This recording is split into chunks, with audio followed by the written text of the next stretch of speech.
Love Bay family, and welcome back to the Mental Health Hour. I'm your host, Felicia Fishoff, registered psychotherapist and founder of Rooted in Resilience Psychotherapy and Wellness, where we believe that healing begins in safe, affirming spaces. Before we begin, I want to take a moment to acknowledge Remembrance Day, a time to honor the courage and sacrifice of those who served and the families who continue to carry that legacy. May we remember their strength and hold space for peace, compassion, and collective healing in our communities. Tonight is Barber Shop Tuesday, a space where brothers gather to talk real, reflect deeply, and remind each other that healing happens through connection. Our topic tonight is Modern Man, Modern Love, Redefining Relationships. We're unpacking what love looks like for men today in a world where vulnerability, communication, and emotional safety are just as important as strength. We're talking about how modern men are learning to love differently, to lead with heart, to unlearn old patterns, and to build relationships that thrive on authenticity and care. And joining me tonight is our Barbershop Tuesday panel, who are no strangers to our Love Bay family. These men have become a vital part of this ongoing conversation, bringing honesty, humor, and deep insight every time they pull up to the mic. Josh Dale, registered psychotherapist with over a decade of experience in trauma, burnout, and attachment work. Known for his creativity, humor, and grounded wisdom, Josh helps men explore what it means to rest, reflect, and show up authentically. Kunle Ifabi, registered social worker and psychotherapist with 9 years of experience across community mental health, public health, schools, and private practice. Kunle creates spaces for men to speak freely and heal deeply, reminding us that we don't have to carry everything alone. Andrew Peterkin, registered psychotherapist with a master's in counseling, offering a culturally attuned and grounded approach. Andrew helps men unpack their stories, reconnect with their strength, and rediscover freedom through vulnerability.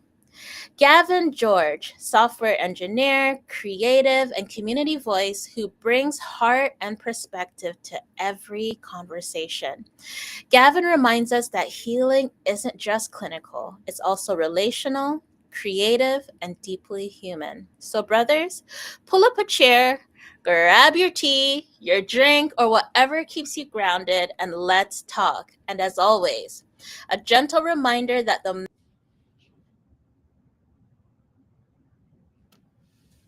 this show is not therapy and not a substitute for professional support, but it's a safe space to reflect, learn, and connect. So, let's get into tonight's conversation. Modern man, modern love, redefining relationships right here on the Mental Health Hour on Love Bay Afrobeat and Talk Radio. All Here right, we go. Here we go. brothers. Hey! Welcome back. Thank you. Thank As I you. was reading my intro, I was like, man, there's so many ladies out there that just might be jelly, wishing that they were the fly on the wall in this conversation. But don't worry, sisters, if you're listening out there, I will hold it down for all of us. But I'm so happy that we have this space where you guys have the floor, really. I'm just the princess of the hour. And I'm the glue, put it that way. Okay. But no, I'm so excited to have this conversation with you guys tonight. Modern man, modern love, redefining relationships. When you guys picked this, I was like, ooh, yes, I'm ready. Let's go. So as you know, I love to start off by asking, why does the Love Bay community need to be talking about this topic tonight? I think there's a bit of redemption that's happening as what I see is men connecting more to their mental health. It's amazing to see in my practice men come and be like, hey, no one's in my family has had therapy before. I may be the only one in my family who's starting this process of healing. And as much as there is this, I don't know how to do it, there is this, what's the right word? This determination, this resilience, or this drive to actually do it. Like they're doing the homework, they're processing, they're talking about emotions, even though it's uncomfortable. And I think as I see that, I'm seeing this redemption in terms of what relationships can look like. That men aren't only kind of emotionally unavailable and just kind of to be strong and Mm-hmm. that strong and silent type, the protector. That as men are processing themselves emotionally, it's just opening up a whole new door of how they show up in relationships. So I think this is exciting because we're seeing things be redeemed or reframed, and so it's such an important conversation to have as we see men grow in emotional and mental processing. Mm-hmm. Powerful. Yeah. In addition to that, I think just said it so well. Just talking about men accessing services, caring for themselves, and that also reflects in relationships. Hmm. I also want to say, men, what it means to be a man. We talk about modern men, modern relationships. It's kind of evolved over time, but it seems we've not really updated the societal expectations or Hmm. conversations. I was reading a book today talked about um, digital body language. I had never imagined something like that. So a lot of our world now has to do with online conversations. Growing Mm-hmm. up, we got taught about body language. You shake a person, you look a person in the eye. But now things are actually evolving. We need to learn digital body language, how to interact Hmm. with people over internet and Zoom and know how to respond to messages. It's the same for relationships. Men, the things that our forefathers did several years ago are way different from what we have today. So there is need to kind of update our knowledge, update our expectations.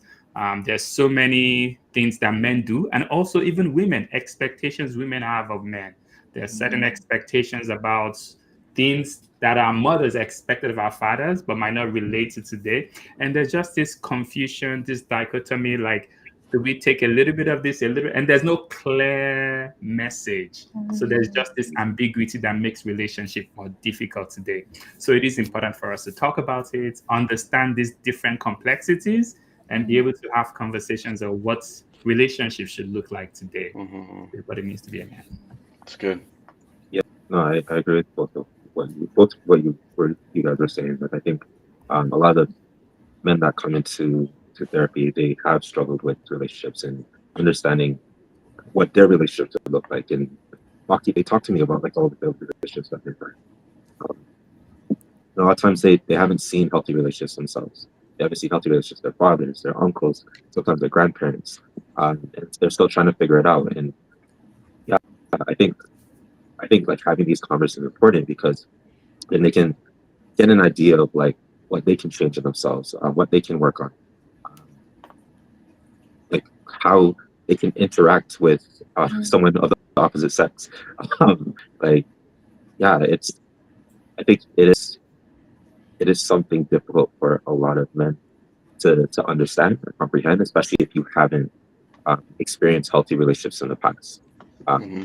so I think these conversations are important to get an idea of like what to do to move forward, but then also um, like see other men speaking and having conversations, so you can feel safe uh, having these discussions with other men as well, hearing these discussions, and not because I know sometimes with men and conversations around women, um, it's not always the healthiest. Um, so I think having these conversations can be helpful and are needed. Yeah. Yeah, I think the way I see it now is that the roadmap is a little skewed. Let's say there's some snow on the road and hasn't been Oh, plowed, so trying to navigate through is probably been the biggest, let's say, issue or like hurdle. Uh, let's say healthy examples or what the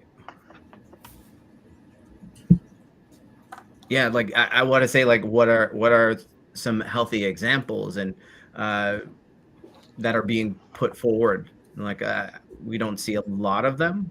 Maybe that's what it is. Like you kind of got to see yourself in these relationships to kind of redefine them, because it's also generational. Like as we go through, like, you know, I'm not my father's type of man, and then my grandfather's type of man at the time. So we're also having to navigate what that looks like now, or what we want the modern man to look like now, and how he shows up to love. So Yeah. I feel like there's a lot more navigating through, as opposed to that you know, I guess how I see it is like the stoic man, where he abides by these rules, and that's how men run. That's how things are run. So we're having to redefine that Yeah. each day. I'm curious to get everyone's perspective. I was just having conversations like this the other day, and one of the things coming up is that um, we recognize, and maybe in the past, that men don't really talk about this kind of stuff in deep ways, right? In talking about vulnerability and emotions and what it looks like to hurt and to process. I was just talking with a friend today that was like, I was never able to bring this into a relationship. And I'm curious, for your perspective, do you see men now not seeing this as maybe something that or that's soft, or that's that's, why would I talk about that deep stuff? Or are you seeing men really be able to tap into some of this deeper thinking, even thinking about this stuff? I know men is like, I don't I don't even go near that stuff.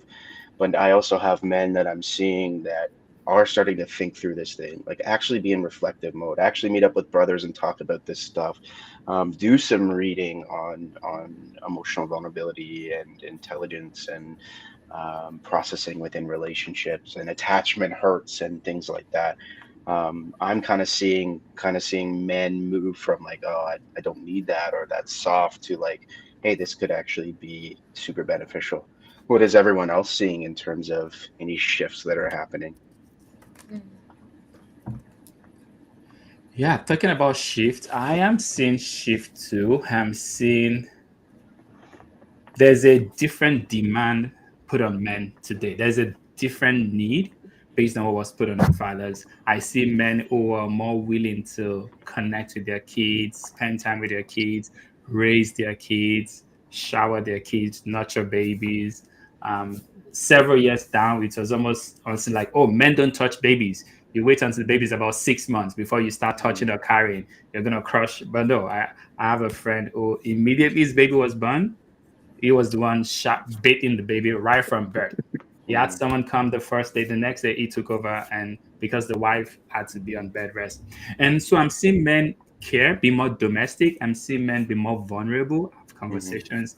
I'm seeing men more willing to have those conversations, more willing to navigate, explore. Yes, it doesn't mean it's all clear. There's still a lot of confusion, but at least being open to have that conversation and be emotionally vulnerable Hmm. where there is space for that. But there are also sometimes where being emotional, vulnerable, open is almost seen. The society, it's almost like a double bind. Hmm. The person who you're emotionally could see you as weak. So it also depends. It's not a one-way street. It depends on how the partner or who you're being vulnerable to, how they see that, how they receive that. That determines if you're going to be more vulnerable or you do less of that. So it's kind of complex, but generally, I'm seeing men more willing where they have that Hmm. opportunity. And I'm seeing men also create groups, support for each other, Hmm. connecting more than men used to do before. Before Yeah. we just lived in silos and do our own thing. But I'm seeing more men connect, and that connection actually being before it was like me growing up, it's my mom that had the connections, and my dad just followed along.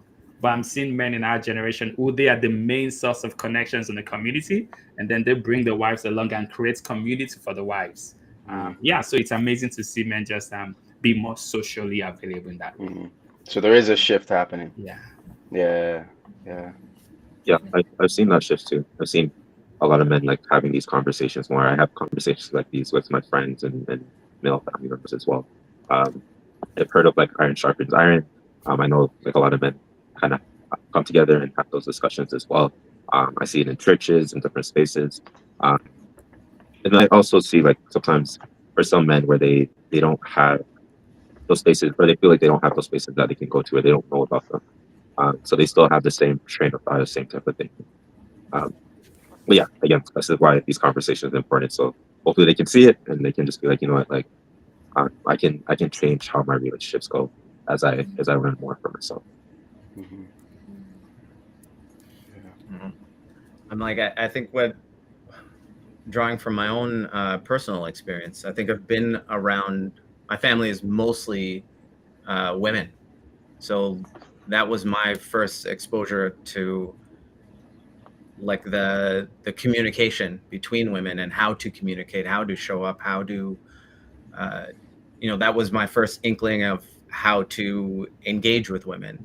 And then later on, I had to build on how to kind of have those kind of meaningful relationships with my friends, like with my guy friends, to like how do we want to show up, how do we navigate. So I had the like the women's side of things through my mother, my sister, and just that collective group. And then I needed to do that in reverse. So I had to seek out the brotherhood to find out. Well, sorry, I coined the phrase the brotherhood, uh, a collective of men to be like, all right, well, we can let's actually define what that means. Like, let's have those conversations, free of judgment, and be able to, kind of navigate through.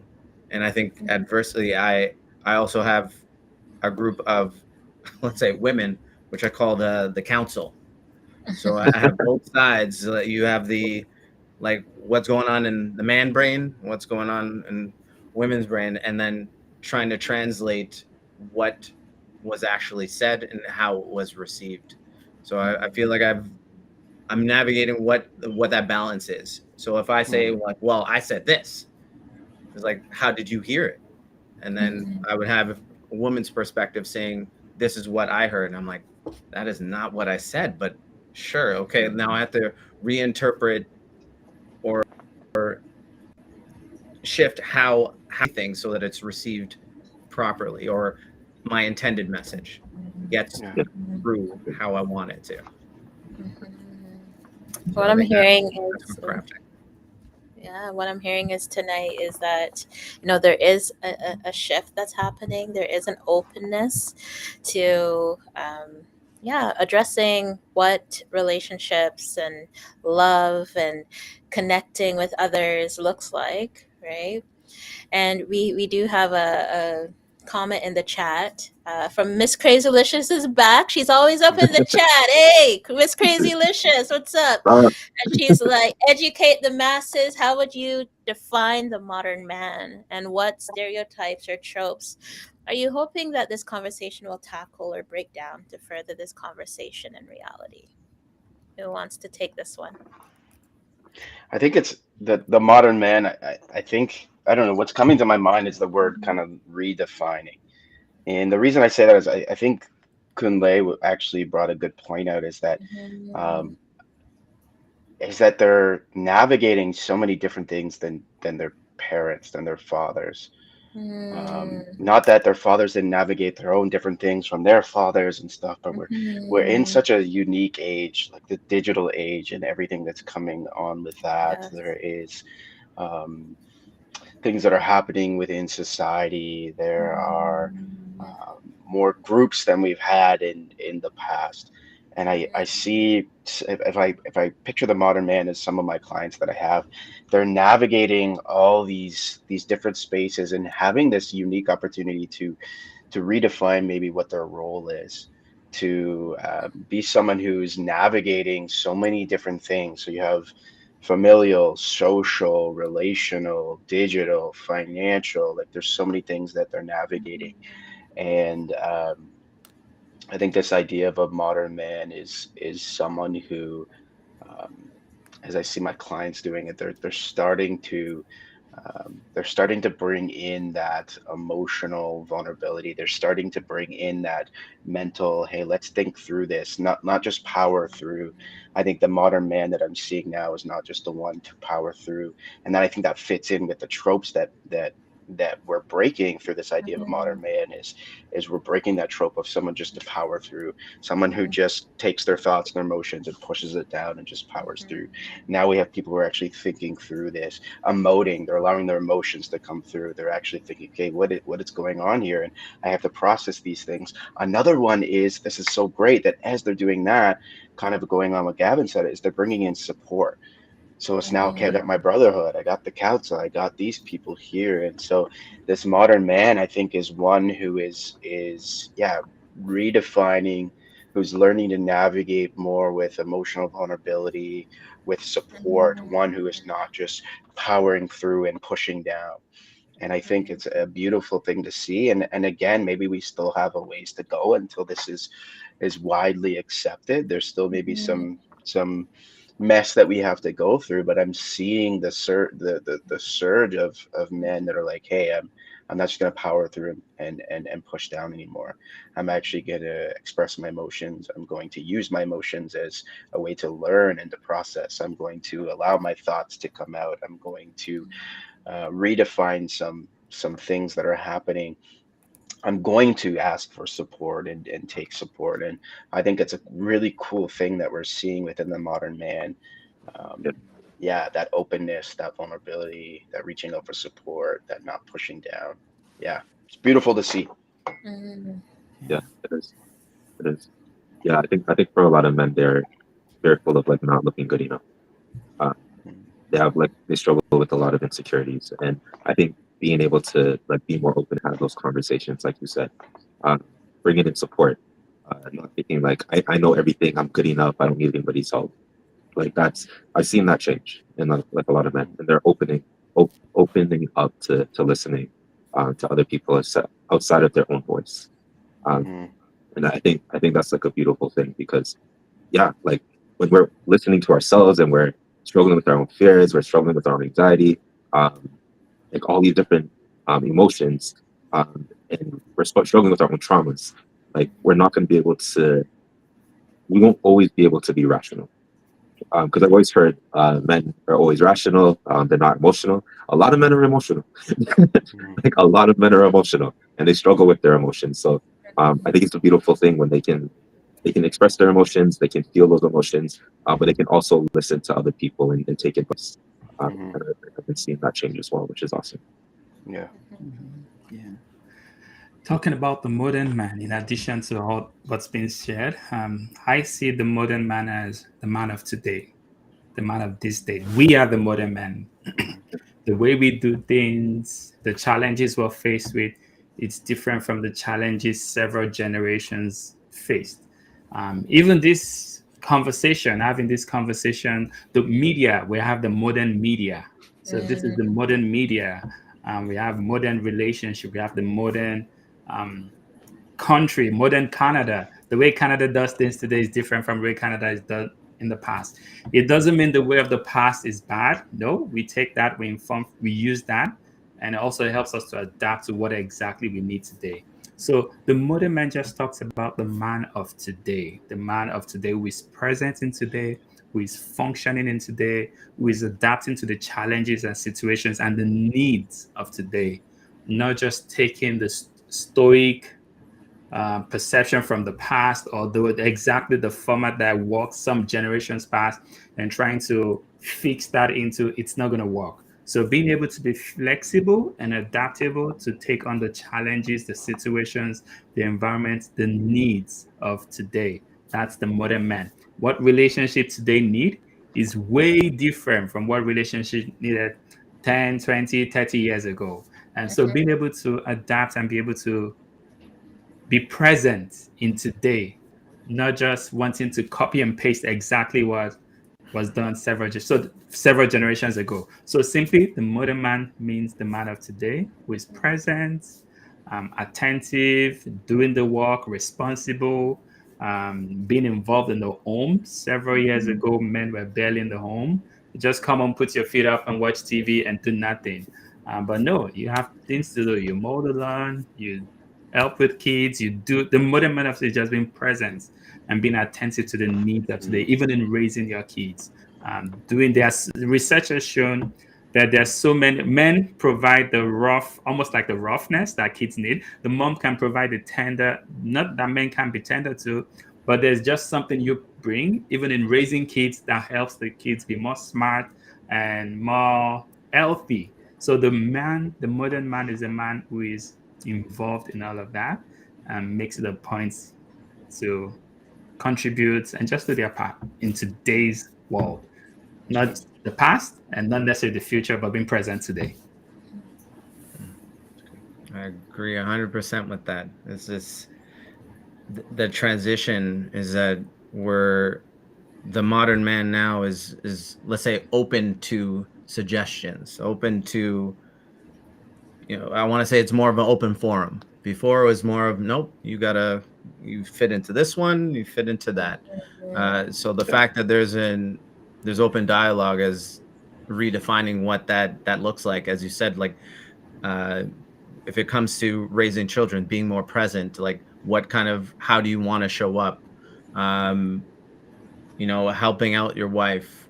How do you want to show up in your relationship? Like, because we're having to navigate this new language.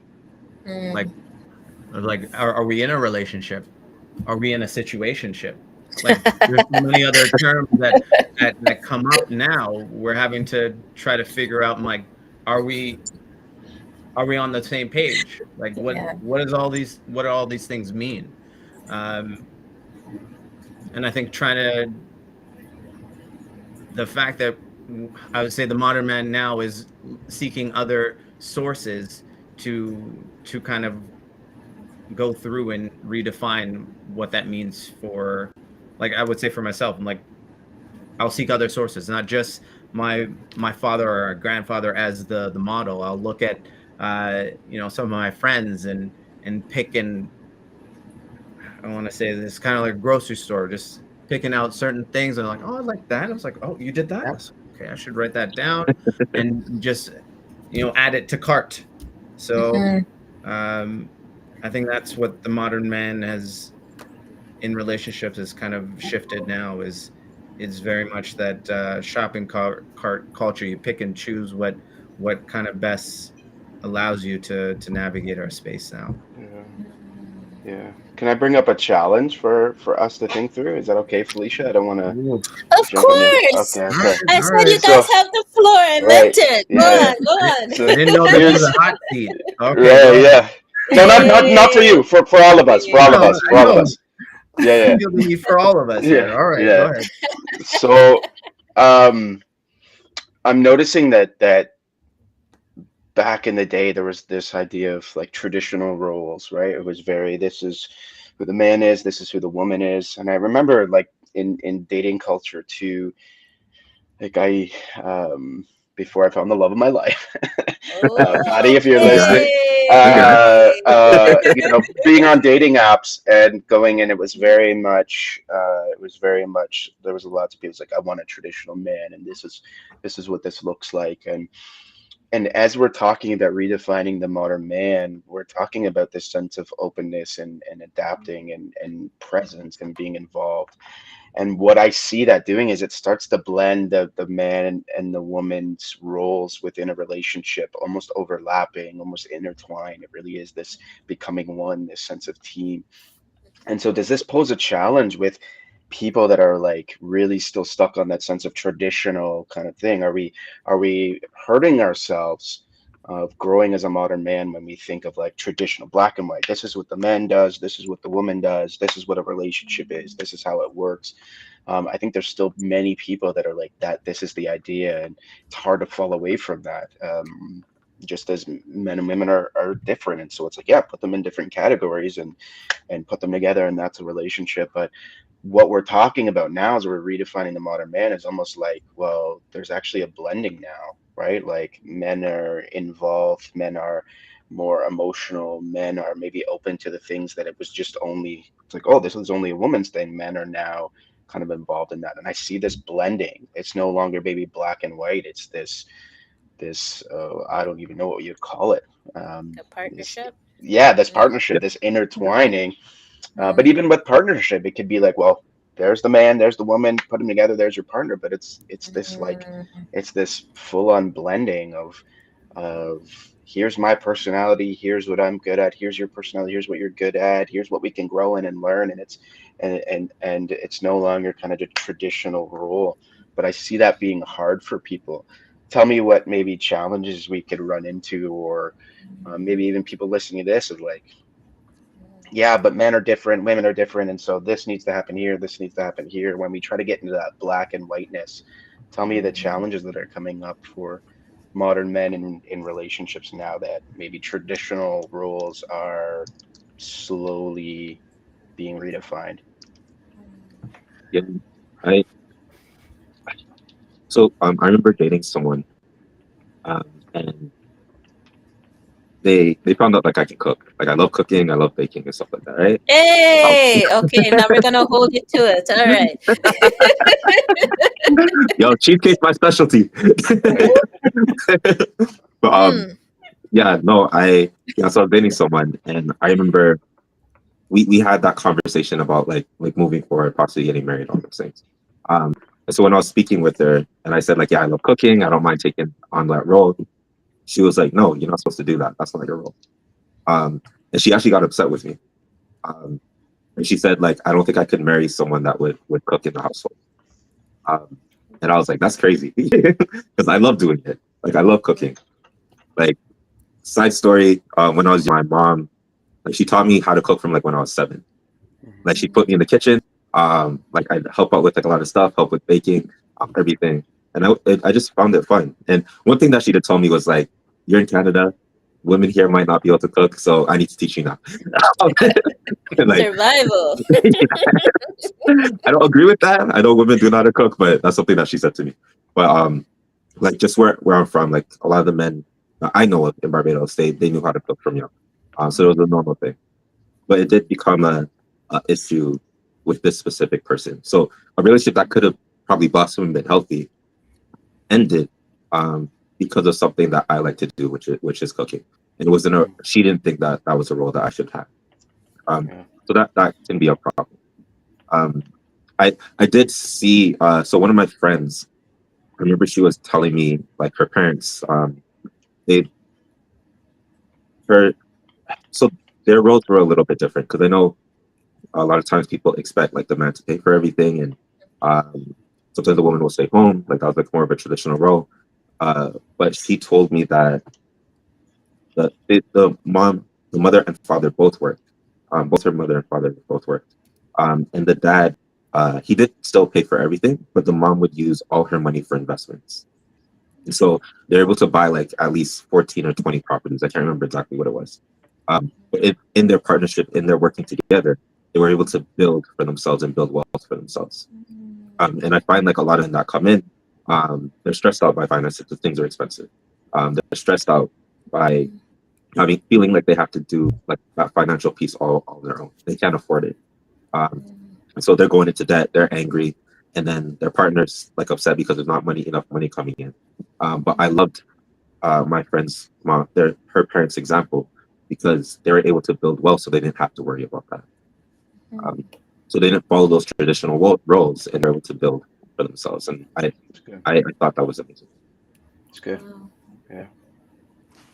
Yeah, that's such a beautiful example of how just I think couples taking time to talk and figure out what works for them, not being stuck and just being open to have those conversations. And sometimes our society believe maybe men are the ones who are stuck in this traditional demanding you take care of me in the home. But sometimes women also could be stuck in those traditional mindsets. Like the example you gave, who just couldn't fathom why would a man cook? It would have been a great opportunity to have conversations. Why do you have such a negative connotation of the idea of a man cooking? What's the belief underneath? Just kind of unpacking to be able to understand the roots of where she's getting. Then maybe that could help her be more open to see how things could change. But sometimes either of us, male, female, we could be stuck in those. And we just think that absolutes. This is not happen. There are relationships where the man does all the cooking. The woman does all the construction. I have a coworker. She does all the construction in her house. She might be listening right now. She laid the sod in their house. The sod, the grass. She did that. She went to the garage, did the studs. The husband went, he couldn't find the stud. She went, did everything. She's better with tools in that sense. But that's what works for them. That's what, it doesn't matter what people think. It's what works for you, and once you have an agreement. So I think in the modern relationship, it is important to have those conversations. There should be no sense of shame or put down. The man shouldn't be belittled to say, "Oh, you're not providing, you're not meeting these roles." And we should come together and figure out what's the way forward, what will work best for this union. Yeah, example, I remember I also dated a lady who said, "Oh, she likes the traditional man." And by that, what she meant is, oh, a man who pays for all the dates, pays for all the things. But I noticed when I come visit, she's not doing the traditional role. She's not cooking for me. She still wants me to still buy food. She doesn't want me to cook, but still buy food. But she's not doing the traditional women role, but she wants me to do the traditional. So sometimes it could be a mismatch.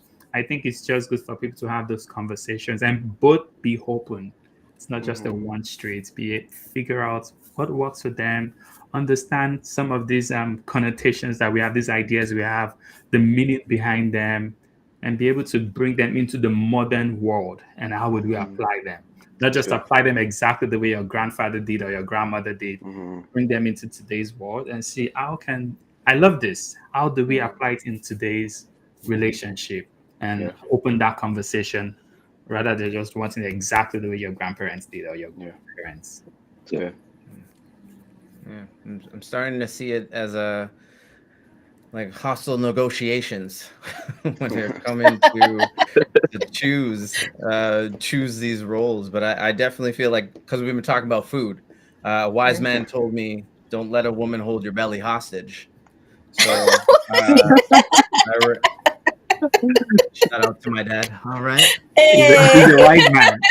right, but at the same time, I'm like that same man. I'm like, yeah, he had meals made for him. So it's like, I think what it is that he instilled that knowledge in me, but at the same time, let's say that role, was majority taken on by my mom.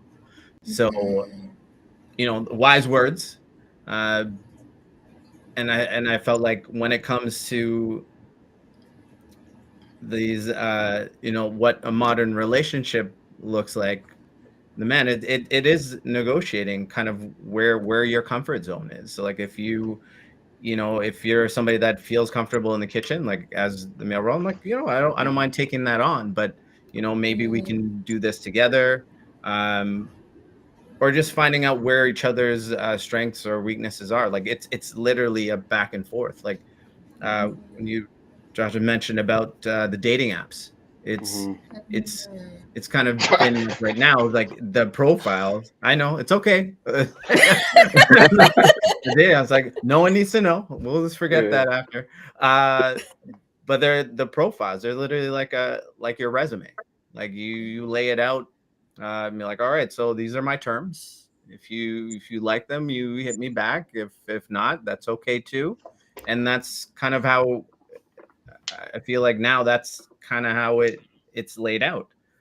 Even right now, even when I said the word resume, like, do people hand out resumes anymore? It's like, no, we've had to redefine what all that looks like and how we're presented. Like, what are you bringing forward? What are you bringing? Let's say, I know I always hear this phrase, bringing to the table, because it's a negotiation. So you got to be able to speak to that, and choose what it is that you like, what you don't like, and you leave it all there. Yeah. Yeah, I really love this conversation and where it's going. And, you guys talked about this, like symbiotic relationship and this transformation of what even gender roles are looking like right now. So then what does this actually look like for even like our next generation, right? So as people are trying to figure out what it means to be this modern man, and then maybe you have a son, like like what does a gender role even look like? Does it even exist anymore? And how do you teach the next generation to kind of stand firm in, I don't know, like their identity and what that means to be a modern man? Does that make sense? Yeah. Mhm. Yep. Yeah. Yeah. I still think there's things that do define men and women, and the differences there. I think maybe we have our bents towards some, and we can still teach them about masculinity. But let's say you have a son who maybe doesn't resonate with your typical, stereotypical like tough man jock kind of thing, and they go more GI into Joe. and like there's men right now that are making a killing in like sewing and clothes, the Yeah. fashion industry, and that Mhm. kind of stuff. And I think I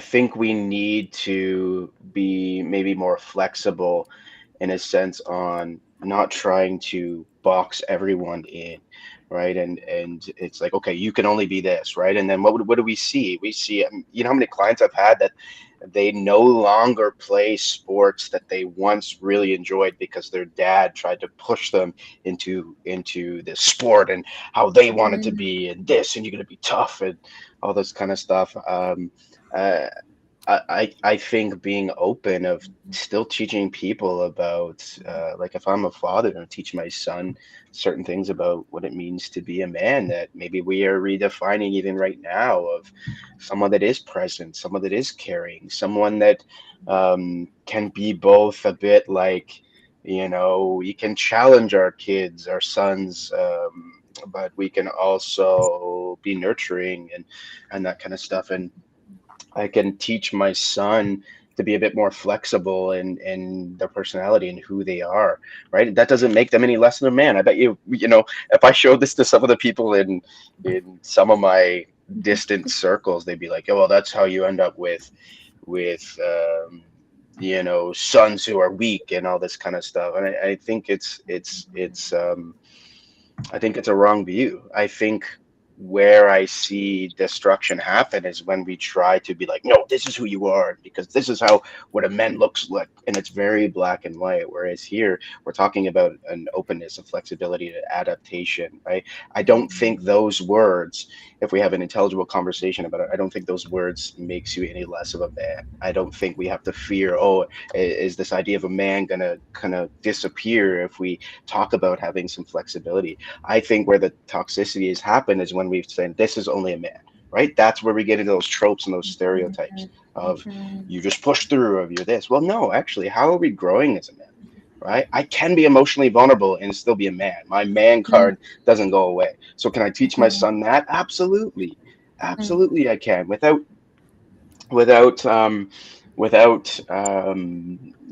him being any less of a man. So I think it's even mhm, conversations like these where we talk about, okay, what is this modern man? I think Kunle already said it, right?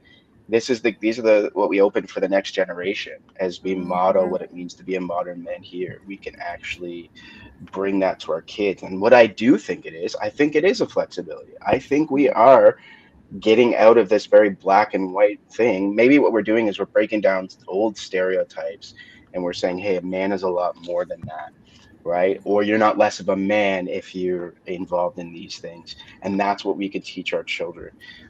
There's a lot of vulnerability there. There's a lot of we're just going around in circles here because even as you talk, okay, there's vulnerability, there is emotional processing. People are going to look at you and be like, well, is that really what a man is supposed to be involved in? Aren't we supposed to be involved in other things? And I think we just need to break down these stupid tropes, these stupid, I don't know, stereotypes of what it means to be a man, so we can have these conversations, so we can actually clearly be like, okay, how do I pass what this modern man looks like on to my son? But I think what I'm recognizing here is maybe some of these stereotypes and things are still in the way.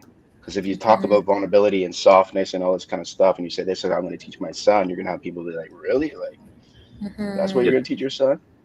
I don't know. What a frustrating conversation, but a good one.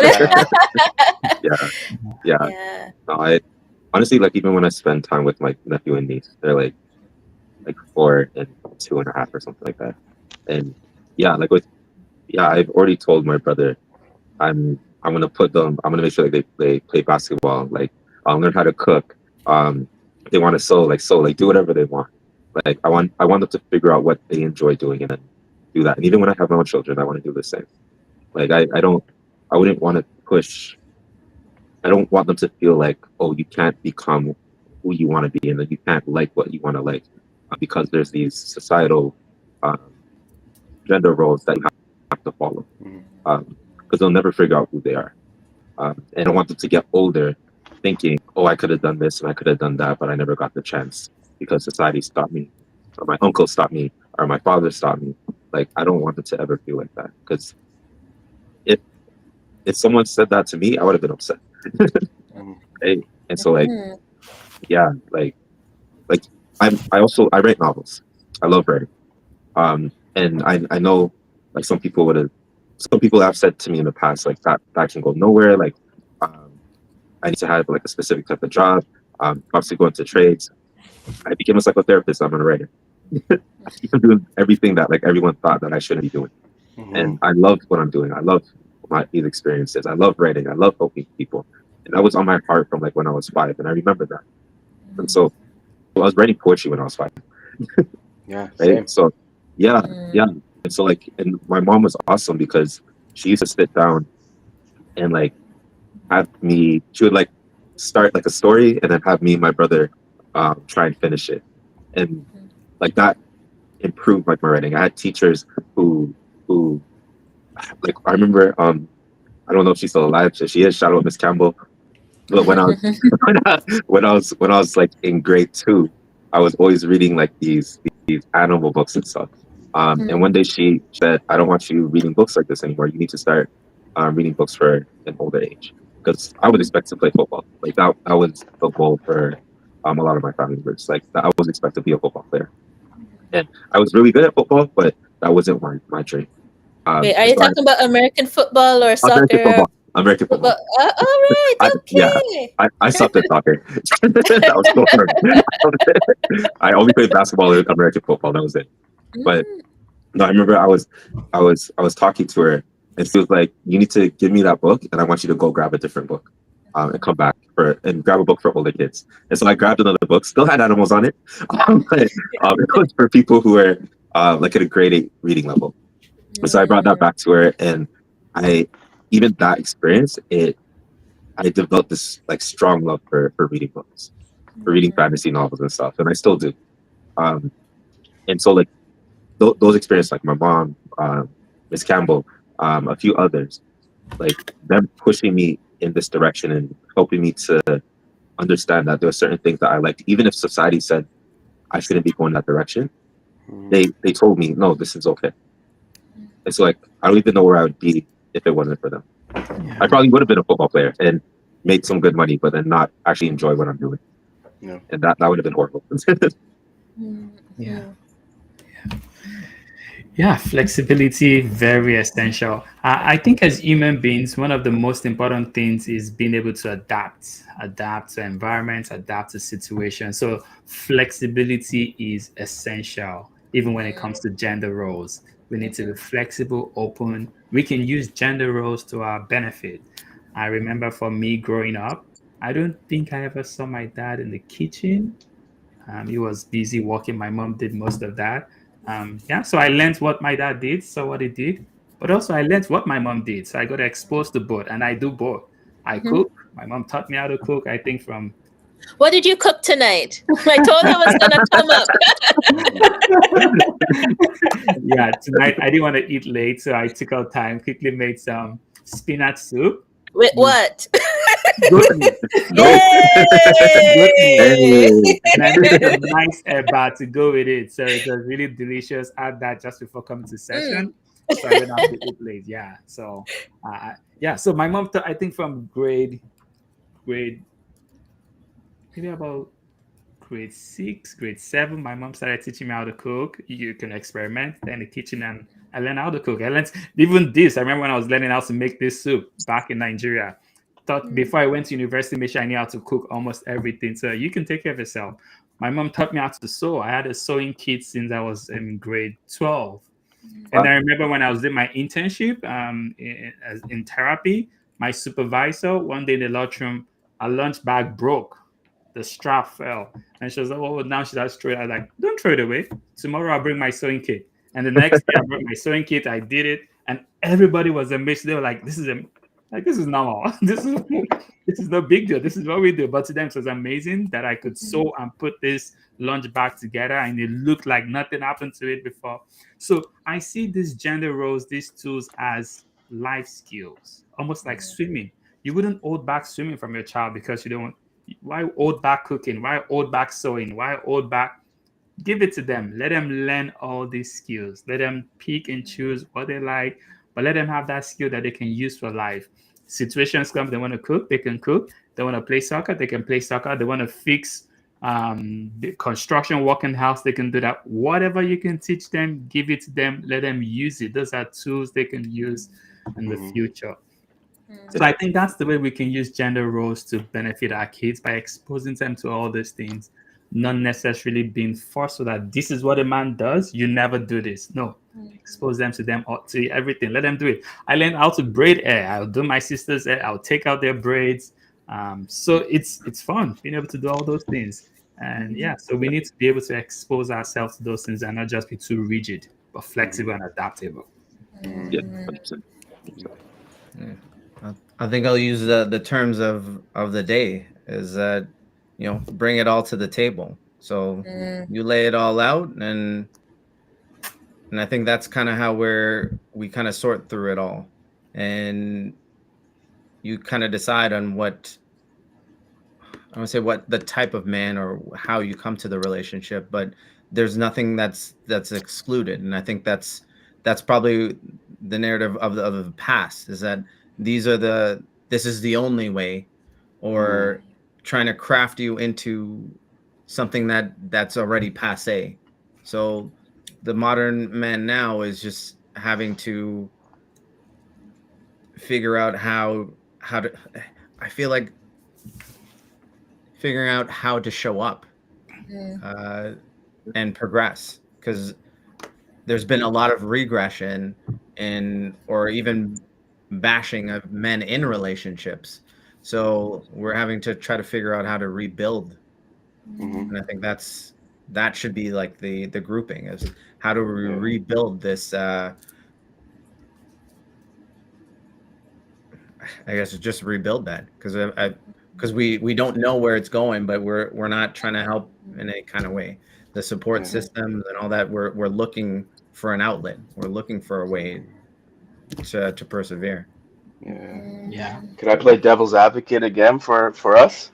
Yeah. Yeah, All let's right, go. all Challenge. right, Go. all right, So all right, all right. yeah. Take it out. So what the thoughts come into my mind, and it's sometimes I let other people get into my head too easy. And you have guys, not to start a fiery conversation, but you guys have guys like Andrew Tate and a lot of these people who follow him have this idea of here's what a man, and like and they're really doubling down, tripling down, infinity down on this idea of men are the leaders, they're over the top, they're women submit, and there's this sense you got to be manly, you got to be tough, you got to be strong, you can't talk about sissy things, you can't do that kind of stuff. And man, like you'll see on social media that people are following this stuff, they're locking down on it, like Yeah. this is the thing.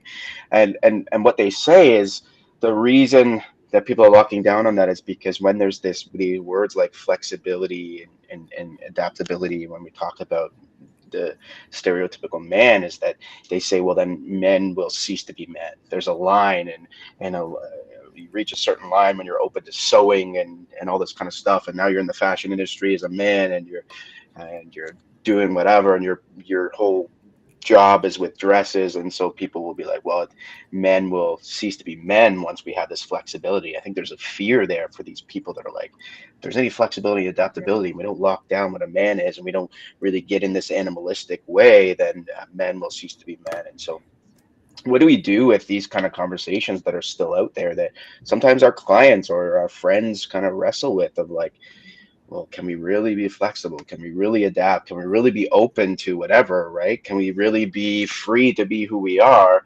Will that not destroy what the idea of a man is? How do we help people process these thoughts and conversations? I Yeah. want to grab some popcorn right now. Go Yeah, yeah. ahead.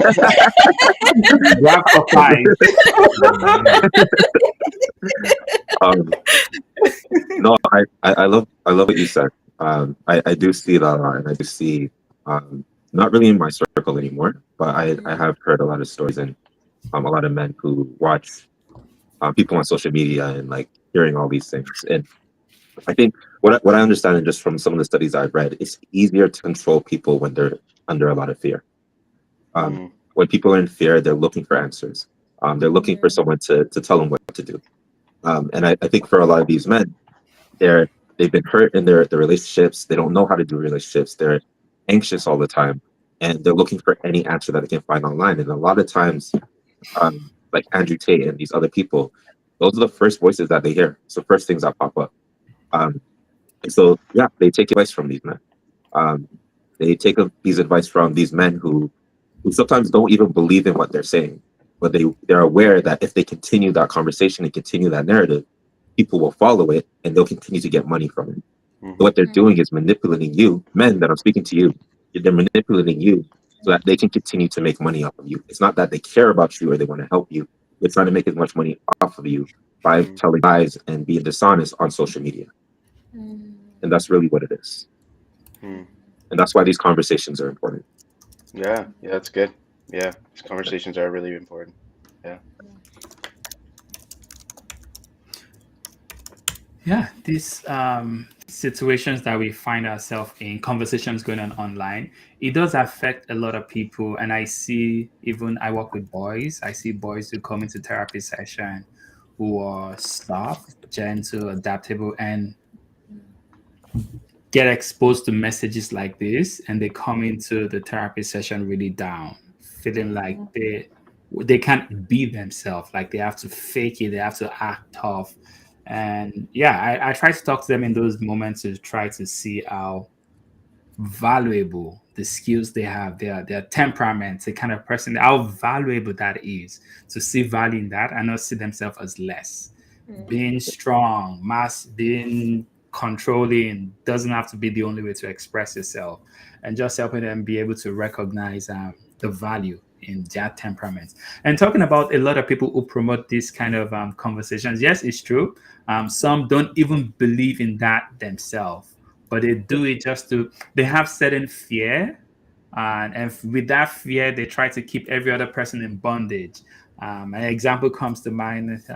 There's a leader somewhere in the world recently where they control women to cover their head, and then they had a wedding for their own daughter, and the wedding was Western. The daughter had her hair out, her cleavage out, and this is a country where they had killed women for covering their hair halfway, not covering it fully. But his daughter's wife had no covering, so it's almost like you're promoting this for your people, but in your own family, you let your daughter and your wife do whatever. So there's a law for you, and then there's a law for the masses, which is really hypocrisy. So yes, you're right. A lot of people do this just to make money, um, carry out this kind of narrative, but in their personal life, they do not believe that, they do not hold on to that. And a lot of people are falling prey just doing all of this. So, yes, the main thing is to be adaptable. Teach your boys and girls how to change tires, teach them how to cook, how to sew. These are life skills they can need. You don't want your daughter stuck on the road one night and feeling helpless, can't do nothing, don't know anything to do about a car. Um, yeah, you can call for help, but no help, you can do something, you can fix, you can get yourself into a safe place. So these are life skills, and we don't want to hold Mm, anybody back and just say this is the way man should be, this is the way woman should be, and there should be no cross. People are people. These are people skills. We need to Mm-hmm. keep those skills and not restrict our children, our boys, our girls from learning and being a modern person where you can Yeah. take care of yourself in the modern day. Yeah. Hmm. Well, the way I see these, let's say that the way they set up these programs is, that's in promotion of, like the term like toxic masculinity. I'm like, are there? I don't want to say there's certain truths in it. It's more of there are roles that we have come to see as naturalized, but at the same time, I'm like, it's not exclusive. Mm-hmm. So I think what it is the voices are just being suppressed, and you're not seeing the rest of the story. It's like, well, if I just push my narrative on you, then this is, as you said, like it's fear mongering, and It's then you're just, the alpha male narrative. yeah. Yeah. Yeah. And at the same time, I'm like, where does it? I want to say, where does that get you? Because like even if you apply it to, because anybody that talks about the alpha male, they're usually in business, and they're like, well, this is how we do business. It's like, no, because then if you're in business and you're adaptable, you know that this isn't just the only trajectory to get to the outcome. So if you're trying to build a healthy relationship, it's like there's not just one path. And like you have to be able to know that maybe the market's going this way or that way, and you have to be able to navigate through that as well. So Mm-hmm. yeah, I just see that that's just on the like the far left side, and Mm-hmm. you don't hear the rest of it. They're just like, Mm-hmm. well, if I'm speaking louder or yelling at you, then you're not really hearing the message. You're just Yeah. hearing the shouting, and you're drawing to that. Yeah. So yeah, just don't get lost in there. Yeah. Yeah. Yeah. Yeah. Please.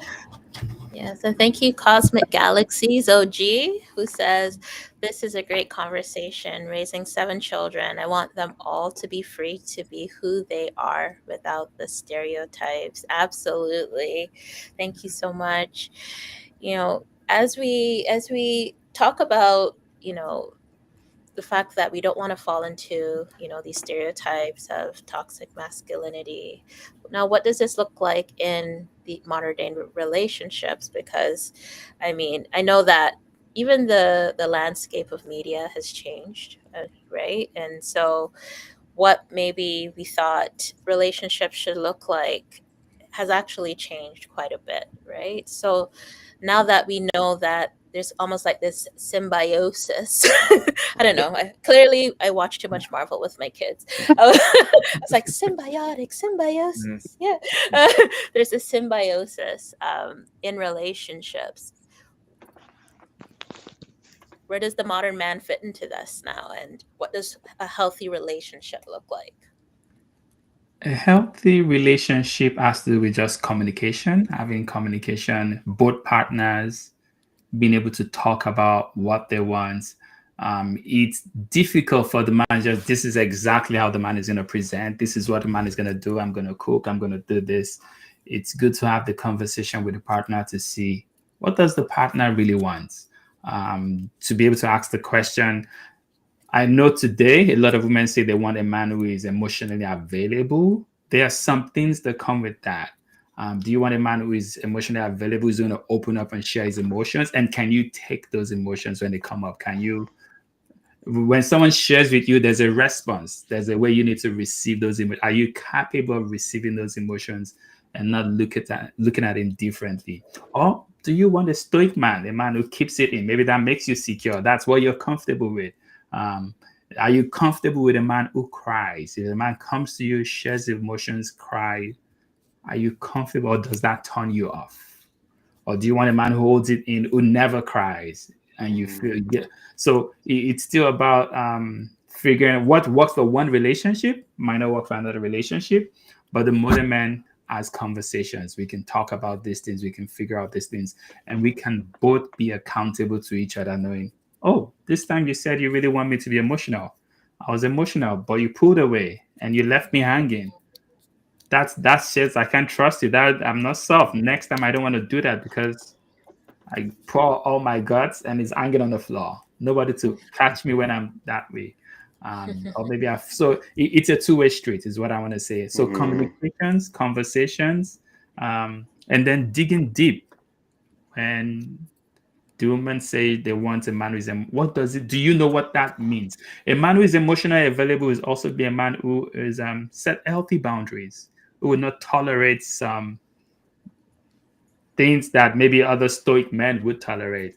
A man who is emotionally mature, there are some things he's going to take from. So are you sure it's a two sides? And are you sure you really know what you're asking for? Mm-hmm. Are you ready for it? And just also have the conversation, be clear on those things so we can be able to move forward in a healthy way. But most importantly, communication. Yeah. We need to talk through these things, figure it out, and be accountable to each other. Yeah.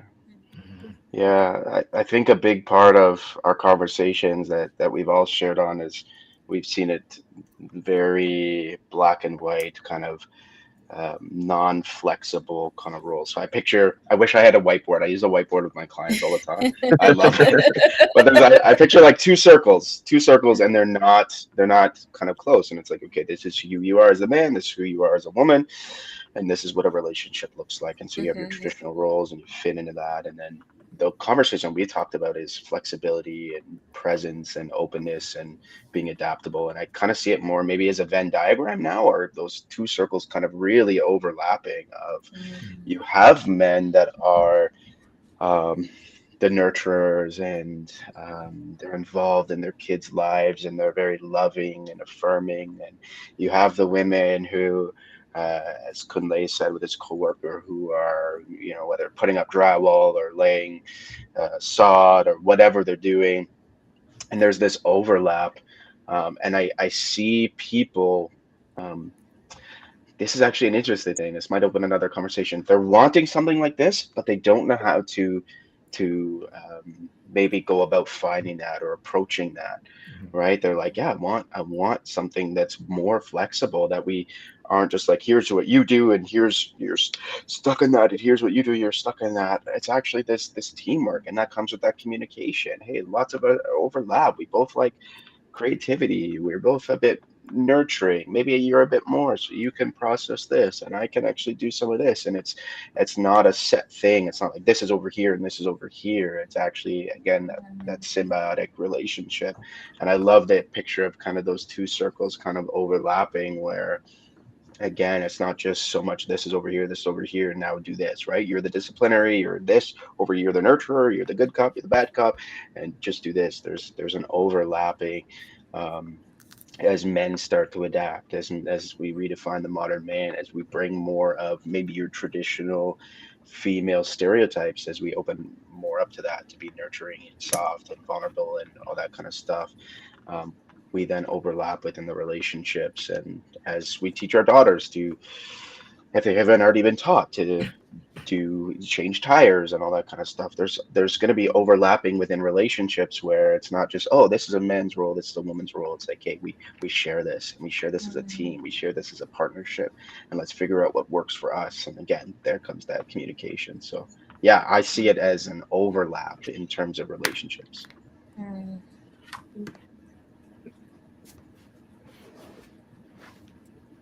Awesome. Josh, I know attachment is right up your alley. I thought you were going to jump into attachment when Kunle was speaking. Yeah. I saw when you was like, when they pull away, and I was like, Right. Josh is good.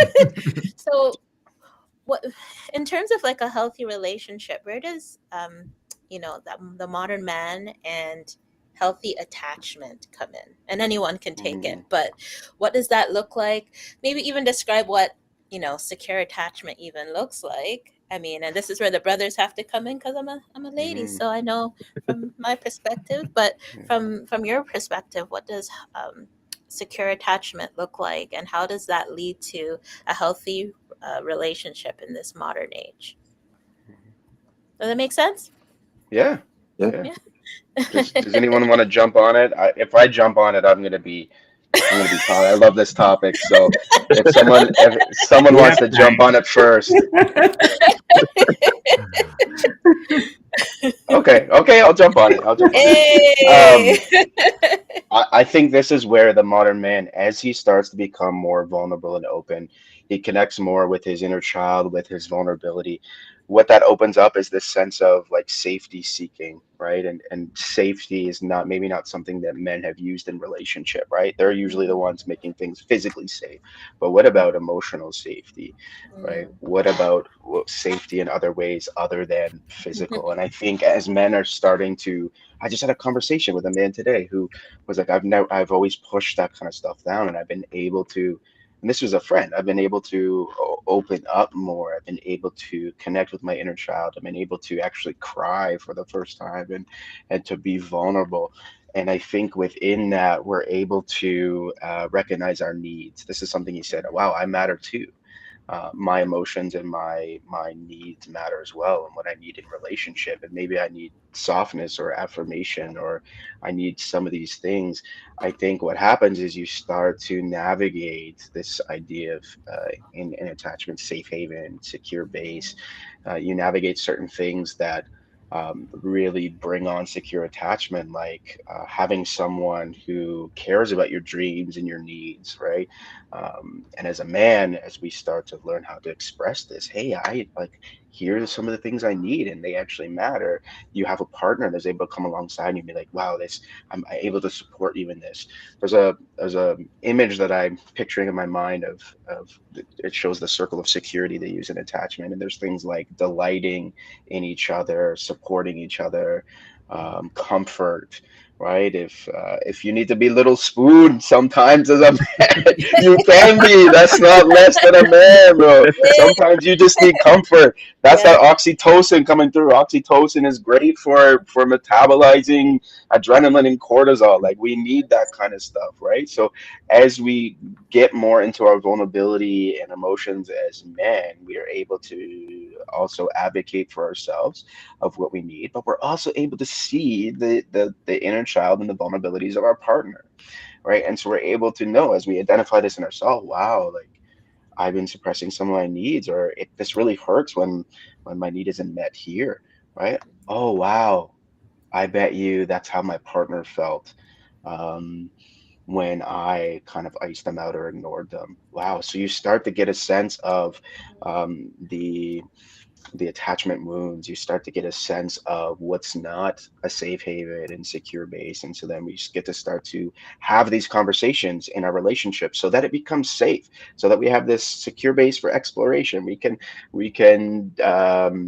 do different ventures and things we've always wanted to do. We don't have to keep the mask on. We can open up to things, and our partner can support that within us. So I think for men, as we start to adapt, become more flexible, as we start to get in touch with our own emotions, our own inner child, our own vulnerabilities, this actually will promote, as we have a partner that can receive that, and is okay with that. This will actually promote secure attachment. This will promote healthy relationships as we're truly seen, and then as we truly see our partner, and there's that communication of what does it look like to continue this, and how can we support each other. It just leads to healthier relationships.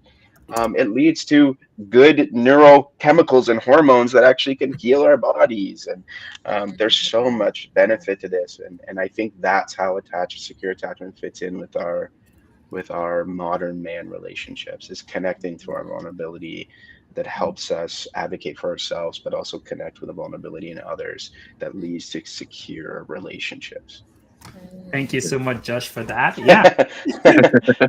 Secure attachment is very essential. Just like Josh said, it's really important. You need that freedom.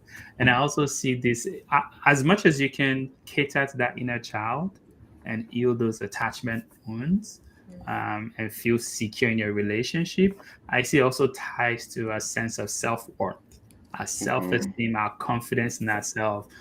There is important to build up your self esteem, to feel confident, be when you're with your partner, enjoy that. When they're away, not feel bad, feel confident. You trust them, trust, vulnerability, self esteem, self confidence, because you need freedom in order to love. It is difficult to love if you don't feel free. Mm. It is difficult to love Right. truly if Yeah. you don't feel, if you feel caged, if you feel Mhm. held bound, if it's a compulsion, if it's a rope, tight rope, someone have, you need that freedom. So you need to feel confident in who you are. confident in your partner, healthy self-esteem, and that freedom and trust. And that's how you can truly love. You can't truly experience love if someone is caging you down, or you are caging somebody down and trying to make them do your wishes. It just does the opposite. Yeah, yeah. I think for a lot of men, they don't feel like they have that freedom. Um, they don't have that freedom to, and yeah, it's harder for them to actually love.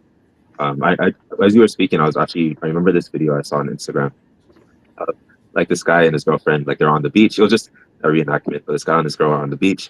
And this guy got super excited about like a rock. He just got super excited about this rock that he saw. And he told his girlfriend, and his girlfriend was just like, I don't care. Like, why are you so excited about a rock? And after that happened, it just like she'd be excited about something, he'd be like, yo, that's cool. That's nice. I don't really care. Yes. Like his whole personality, everything about him changed. And I think for a lot of men, that's what they end up experiencing, because they're just like I'm excited about something. This is who I am, but I'm not allowed to be freely who I am. So I'm not going to continue to be myself around you anymore. And they become like a shell of themselves, right? And so like even when I'm again with my nephew, like on the weekend, I was just playing with him. He was playing with his toys. He was like, "Yo, uncle, come play with me." And I came and played with him, and I was playing with all these different toys, and he was running up into me, giving me hugs and stuff like that. And I know in a different generation that would have been weird. In a different generation, they'd have been like, why is he coming to hug you? Like at one point when I was younger, like if a kid came and like tried to like hug me, like one of my friends' kids or whatever, I'd be like, yo, what the heck? And I just like push them back. Like, why are you touching me? But that's kind of how I was before, because that's what I knew sometimes. And so like not that like my dad was awesome. But just the mentality that I grew up with is very different. And so yeah, I've learned in my experiences, I've learned, and I always tell my guy friends this, like to make sure that you find someone that you can be free and be vulnerable and be yourself. Because if you're not going to be able to love that person, because you don't feel loved yourself. Yeah.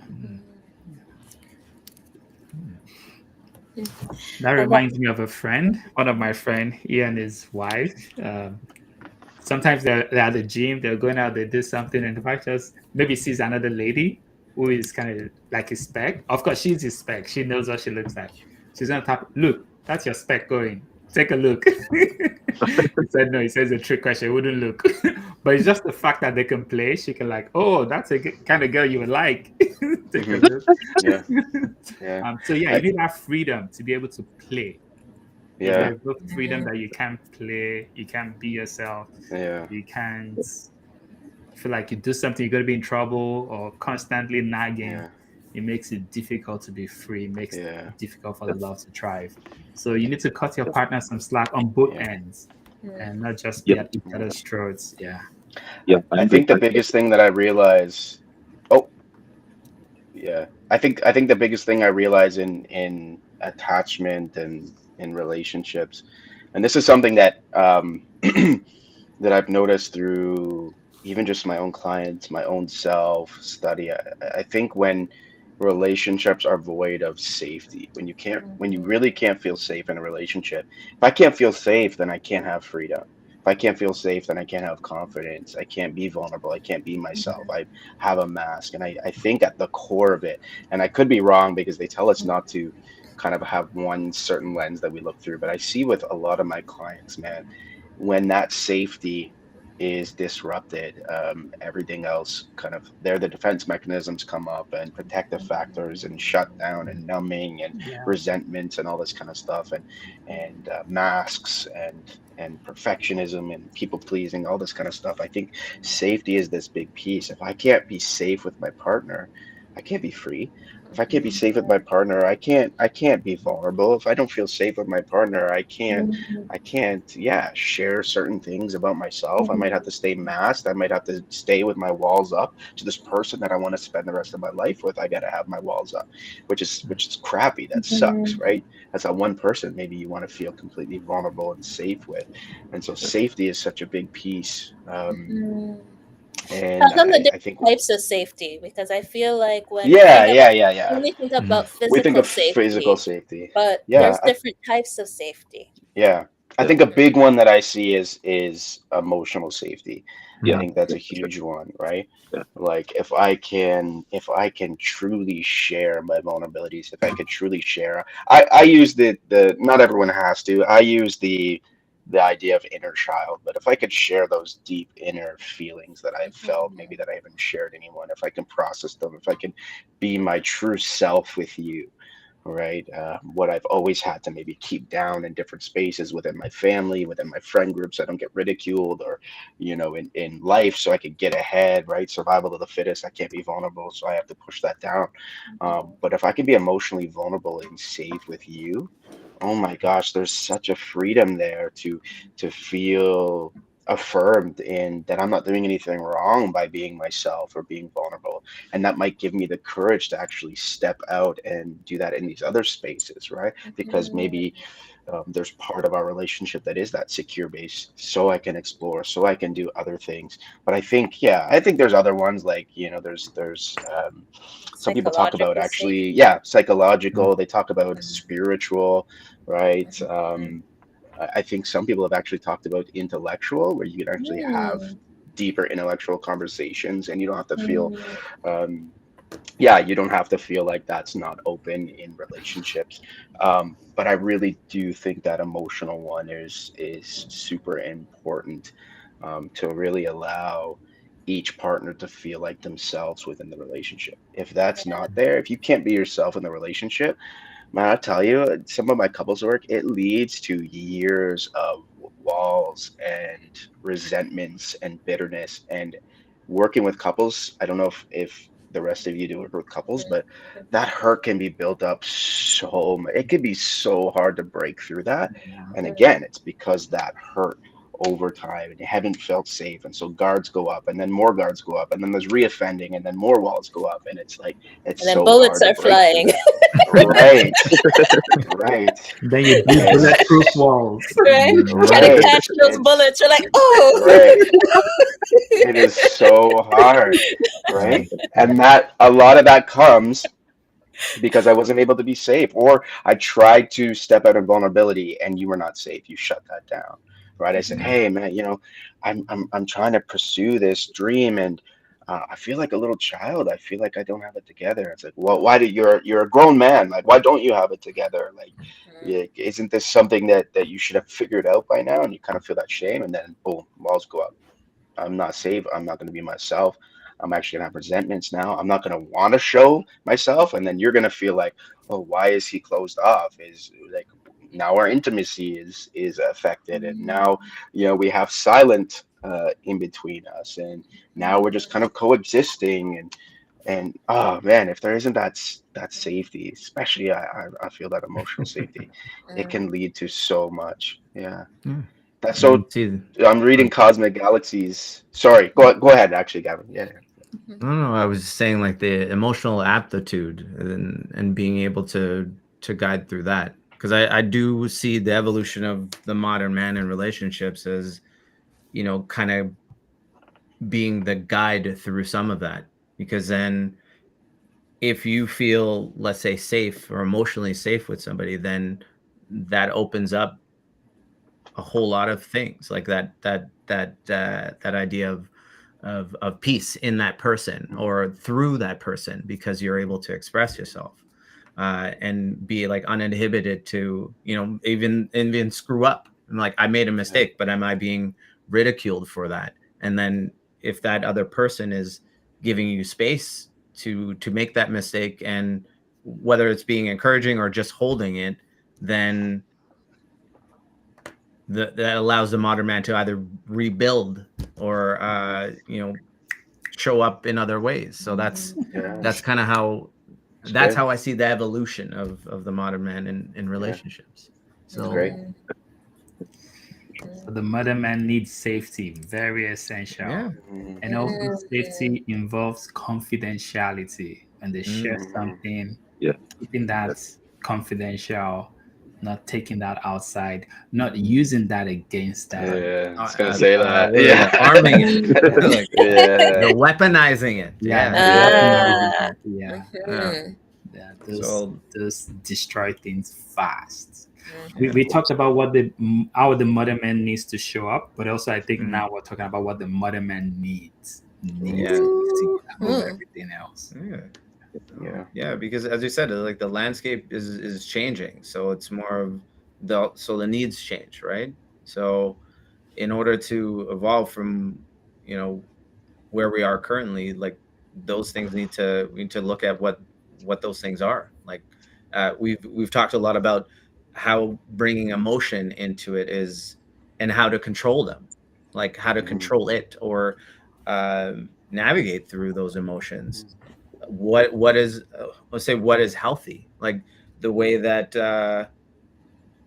like say, like, I have a little nephew, and if he has like a tantrum, and I'm like, where did all this come from? But then recognizing that he has just as much emotions as, let's say, my nieces. It's just how does he express it, and meeting him where he's at, and trying to figure out, okay, well, this is a way of expressing it, Mhm. and you can still let it out. It's like, but Mhm. Mhm. if it with men, it usually results in aggression. So then Mhm. you're Yeah. just trying to, find a space for him, or for any man, to say, you know what, you can feel these feelings, and if it is aggression, then these are safe ways in which Right. to navigate that, and still have space for that, Yeah. and it doesn't Therapist spill Gavin into over here. no. Therapist Gavin over here. Yeah. And then Need to and switch that fields, brother. well, I mean, as a creative, you're adapting. Yeah. So, Hey. but Yeah. that's how I see it. It's being able to um, move, have these, let's say, big feelings, or have Mm. these thoughts, and just being able to process them in a way that it's being, as you said, we've talked about it, being received well, or Mm. just Yeah. being able to guide through it. And I think Yeah. that's the modern man in relationships, because there's, as I said, there's no set path. It's just, Mm. it's how you want to be received, and the give and take. And I think that whole Yeah. push and pull is what is the hardest part. Yeah. So I think what you really showed here that's really standing out to me that I applaud is like it's how you handle um, these experiences in these situations as young men. If we're taught like you can't show, like, let's say you're sad, right? And mhm, someone comes in and is like, no, stiffen up your lip, like you can't be sad. Or if you're angry and you're ridiculed for that, um like you're left confused. It's like, I can't show emotion, like I can't mhm, be sad, I can't be angry, like, and anger is bad, and this and so it's how we handle, even like, Kunle, you were talking about the generation, under us, and our mhm, kids in the future, right? It's how we handle these situations when emotions come up, mhm, like Gavin, when you were like saying, hey, I can talk to them and say, hey, your anger is valid here, right? And it's about sitting with them and processing it. And here's maybe a way that you can show this. Like, I'll tell my clients, like, yell into a pillow, go yell in your car, like sit in your car and yell. Some of them just need that. And it's like they've been taught, especially in the Afro-Caribbean communities, I can't show my emotions. I can't express anger because then I'm an angry black man. I can't express sadness because then I'm not a man. And I'll actually get them to, like, hey, it's okay. And I'll talk it through with them. It's about how I even handle them in that therapeutic relationship of, like, even if they start to cry in session, I'm not gonna be like, oh man, you shouldn't cry, or like, oh, this is a bad thing, or like, mhm, hey, like, maybe you could process it like this. It's like, hey, I'm actually handling the situation with them in a safe way that matches yeah, them, that validates what they're feeling. And I think if we can do that for more men, or if men had that space previously, I wonder if we wouldn't have some of these stereotypes. I wonder if men would have handled things differently, in the way that maybe our fathers could have showed up. But I think we have this opportunity as modern men right now to show up for our brothers in that way, in the affirming, Yeah. validating, helping process way, and for our children or future children. But yeah, Gavin, you talking about how to show up when people are actually expressing these emotions. Mm. That shows complete safety, man. Mhm. So yeah, that's good. Oh man, I don't want this conversation to end, guys. I feel like Yeah. we could go on all night, and thank you, Cosmic Galaxies. Who said that's so important. 100 to be able to be Mm, your true, authentic self in complete freedom. Absolutely.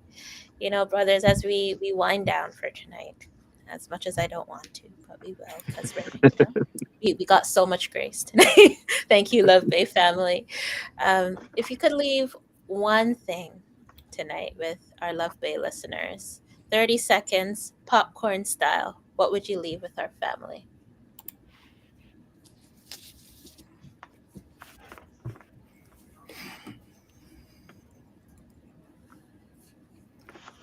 Pop style. I'm just gonna reiterate what we've talked about. Mm-hmm. Um, Modern men has different responsibilities, needs, and above all, safety is essential for the mm, modern man. As much as the modern man is stepping into those roles and those responsibilities, we also want to provide safety for the modern man to be able to mm, thrive in these roles. mm, Mm-hmm. Yeah, I would just say be free to be who you are. Mm-hmm. Feel free to be vulnerable.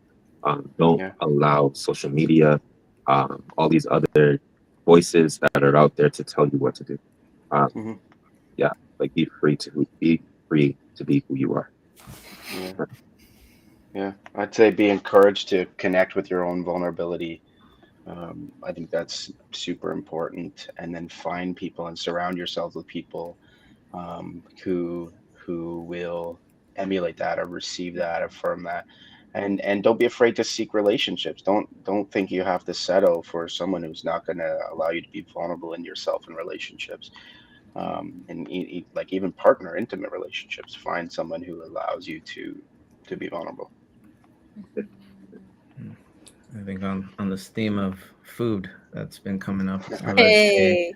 I would say set, set the table accordingly. So Yeah.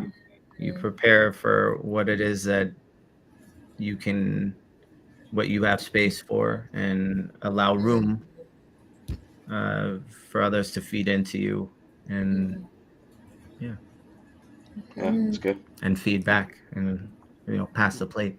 You know. Yeah. Yes. All right, brother. So, what a powerful conversation tonight, brothers. And a huge thank you to our incredible Barbershop Tuesday panel, Josh, Kunle, Andrew, and Gavin, for showing up with such honesty, humor, and heart. And thank you to every listener who tuned in, commented, or shared space with us tonight. Conversations like these remind us that healing happens in community when we choose to show up, listen, and grow together. If something from tonight's episode resonated with you, share it with a brother who needs to hear it. These are the real, raw conversations that keep us connected.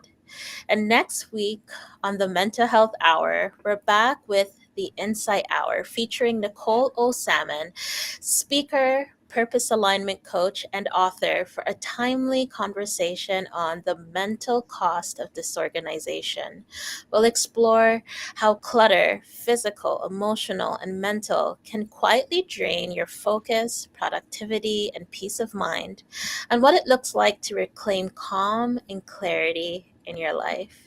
So you don't want to miss it. Set your reminders and join us next Tuesday at 7 p.m. Eastern Standard Time, right here on Love Bay Afrobeat and Talk Radio, streaming on YouTube, Facebook, Instagram, TikTok, LinkedIn, and on their website. So until next time, take care of your mind and your heart, because when one of us heals, we all